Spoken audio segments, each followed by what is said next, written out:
AITA for abandoning my stepdaughter? Hello all. I, 43F, have been married to my husband, George, 45M, for about a year now, and it's been wonderful. Except for one thing. His daughter, Rachel, 15F, can't stand me. Ever since we got married, George has been pushing family trips and quality time between me and Rachel. I have no problem with it on paper, but Rachel does. George and Rachel have gotten into many an argument over the fact that Rachel doesn't like me or want a relationship with me. Rachel says I'm not her mom, will never be, and that she won't pretend I am. I've been conflicted on what to do. On one hand, George is Rachel's parent, not me, so I don't really get a say in what rules he puts on her. On the other hand, I hate seeing Rachel so miserable every time we go out on a girls' trip or are sent for bonding time by George. So I made a decision. I sat George down and explained I wasn't comfortable with these family trips anymore. I explained that Rachel would always have a place in our home, this is where her dad lives, after all, she belongs here as much as I do, and that of course I'd be there if she asked to spend time together, needed something, or if there was an emergency and I had to take care of her. But I wouldn't be going on these outings anymore because I was uncomfortable with how upset they were making Rachel. George was pissed.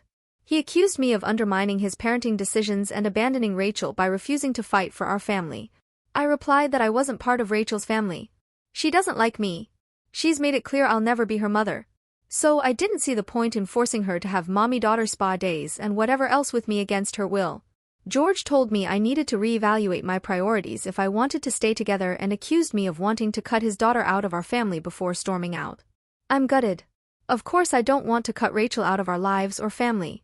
She's George's daughter, I know she'll always come first to him, and I'd never want to sabotage their relationship or hurt her. But that's why I don't want to keep forcing a bond between us. Because that's hurting her and putting a wedge between them. I don't know. Did I overstep? Am I really hurting Rachel or our family by putting my foot down here? I love George and I care about Rachel, so whatever the judgment is, I'll accept it. I just want to do what's best for everyone. Edit. Briefly editing to ask people to please not be rude to Rachel. Most people here have been supportive of both her and me, which I appreciate, but a few people have called her a brat and similar such things. Rachel is generally well-behaved and hasn't done anything drastic or overly disruptive, she's just a kid who's a bit standoffish and sarcastic sometimes because she's hurting over her parents' divorce and not seeing George enough. Edit/update. Okay. A lot of you gave the advice that I should talk to Rachel so we can present a united front to George and show that neither of us wanted this.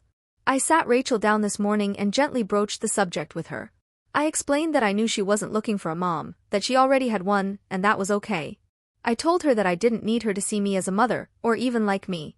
She was a smart and well-behaved kid and she deserved to have a say in who she wants a relationship with.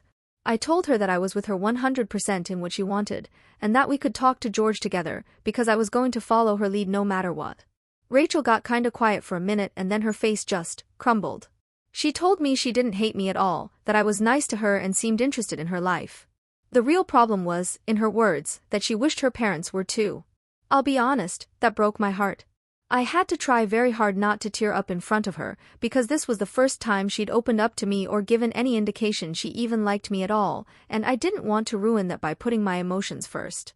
I did my best to comfort her, and promised Rachel that I was here for her in any way she needed. I'm going to have a talk with George. First by myself, Rachel is scared to talk to him, and then potentially with Rachel so she can speak for herself, if George is receptive. I'm also going to push George to get therapy, individual and also couples, potentially with Rachel too if she wants to.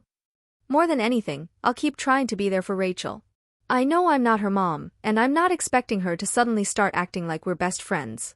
But I know now that my efforts are appreciated by her, and that only makes me more determined to advocate for and support her however she's comfortable with.